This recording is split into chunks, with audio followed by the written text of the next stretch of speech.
আসসালামু আলাইকুম। আজ আমরা কথা বলবো রোহিঙ্গা সমস্যা নিয়ে। এই সমস্যা শুধু মায়ানমার আর বাংলাদেশে নয়, বরং এটি পুরো বিশ্বের একটি মানবিক সংকট। চলুন শুরু থেকে দেখি আসলে কিভাবে এর সংকট তৈরি হলো, রোহিঙ্গারা কেন বাংলাদেশে আসতে বাধ্য হলো, আর বর্তমান তাদের অবস্থা কেমন। প্রথমে আসা যাক রোহিঙ্গাদের উৎপত্তি ও পরিচয় নিয়ে। রোহিঙ্গারা মূলত মায়ানমারের রাখাইন রাজ্যে মুসলমান জনগোষ্ঠী। ঐতিহাসিকদের মতে তারা শত শত বছর ধরে সেখানে বসবাস করে আসছে, কিন্তু মায়ানমারের সরকার তাদের কোনোভাবেই স্বীকৃতি দিতে চায় না। 1982 সালে নাগরিকত্ব আইন অনুযায়ী রোহিঙ্গাদের নাগরিকত্ব কেড়ে নেওয়া হয়, ফলে রাষ্ট্রহীন হয়ে পড়ে। এই অবস্থায় তারা শিক্ষা, চাকরি, চলাফেরা সব ক্ষেত্রেই বৈষম্যের শিকার হতে থাকে।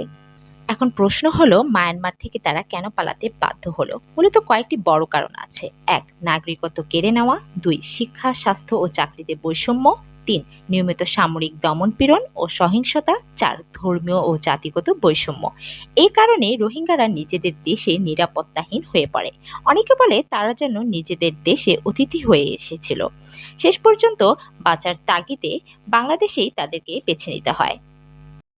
বাংলাদেশ শুরু থেকে মানবিক দিক থেকে চিন্তা করে রোহিঙ্গাদের আশ্রয় দিয়েছে। বর্তমানে কক্সবাজারে, উখিয়া ও টেকনাফে বিশ্বের সবচেয়ে বড় শরণার্থী ক্যাম্প গড়ে উঠেছে।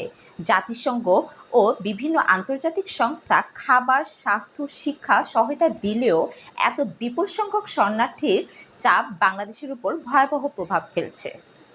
এখন প্রশ্ন হলো, রোহিঙ্গাদের বর্তমান অবস্থা কেমন? তারা বর্তমানে কক্সবাজার ও ভাষণচরে অস্থায়ী আশ্রয়ে আছে, কিন্তু তারা এখনো নাগরিকত্ব পায়নি। তাই তাদের ভবিষ্যৎ প্রায় অনিশ্চিত। শিক্ষা সীমিত, চাকরি সুযোগ নেই বললেই চলে। বর্তমানে অনেক রোহিঙ্গা দালালের মাধ্যমে অবৈধভাবে মালয়েশিয়া বা অন্য দেশে চলে যাওয়ার চেষ্টা করছে।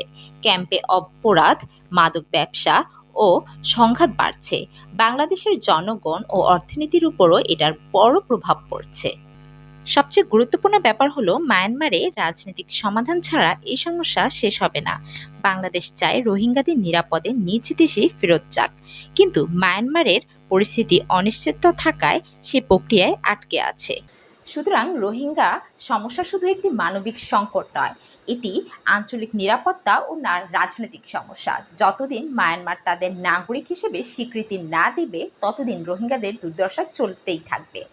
বাংলাদেশের সীমিত সামর্থ্য দিয়ে তাদের চিরদিন ধরে রাখা সম্ভব নয়।